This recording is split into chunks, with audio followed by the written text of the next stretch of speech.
diverse masse solari concentrate in pochi chilometri. Questo è un buco nero. La sua massa curva lo spazio in un modo tale che non consente più neanche ai fotoni di uscire al di fuori di esso.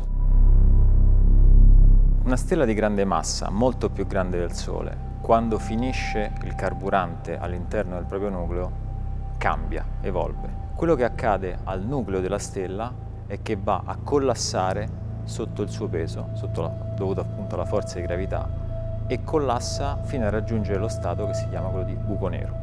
La materia che noi vediamo tutti i giorni è costituita di protoni, neutroni, elettroni, gli atomi, le molecole. Quello che accade all'interno di un buco nero è che questa materia in realtà non è più in uno stato che noi conosciamo. Dopo l'esplosione di supernova, quando il nucleo va a collassare su se stesso, protoni, neutroni, elettroni non esistono più. Esiste quello che si chiama orizzonte degli eventi. All'interno di questo orizzonte c'è il buco nero. Tutta la luce, tutta la radiazione, tutta la materia che è lì dentro da lì non può uscire. A grandi distanze un buco nero è simile a qualunque altro oggetto dotato di massa.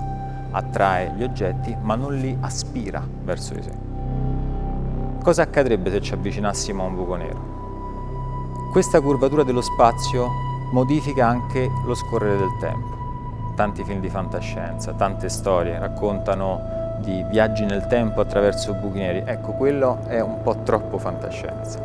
Quello che accade però è che il tempo scorre in modo differente. La velocità del tempo è legata alla velocità appunto della luce, è legata allo spazio, alla curvatura dello spazio. Se noi mano a mano che ci avviciniamo a un buco nero guardiamo l'orologio che abbiamo in mano, non vediamo grandi differenze. Ma se qualcuno osserva noi avvicinarsi a un buco nero e osserva il nostro orologio, vedrebbe le lancette scorrere sempre più lentamente, fino a fermarsi. Ci vedrebbe a un certo punto immobili, prima di entrare all'interno di quello che è l'orizzonte degli eventi. Dal nostro punto di vista, se guardassimo verso l'esterno, vedremmo tutto accelerare sempre di più.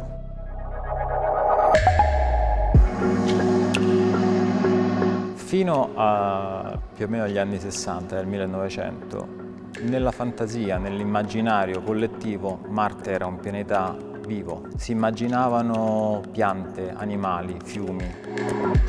Essendo un pianeta vicino alla Terra e quindi facilmente osservabile, già dal 1800 si erano notate delle formazioni. Famosa è stata la confusione in una traduzione.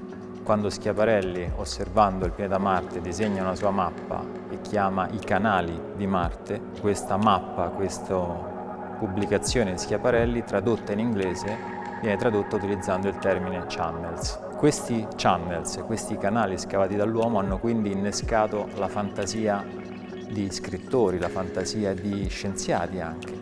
E quindi si è iniziato a immaginare tutta una serie di esseri viventi che potevano adattarsi a vivere in questo ambiente immaginandoselo appunto ricco di acqua, perché c'erano questi canali enormi, lunghissimi. Un deserto roccioso dove venti fortissimi spazzano la superficie, tempeste di sabbia riescono a coprire anche tutta la superficie del pianeta. Quindi c'è un sistema climatico estremamente aggressivo, pur essendoci un'atmosfera molto rarefatta, un'atmosfera molto diversa dalla nostra, composta principalmente di anidride carbonica e quindi non respirabile. Questo apre ovviamente a tutte le problematiche anche di un arrivo su Marte, no? Per poter costruire una sorta di base spaziale, una sorta di pre-colonizzazione.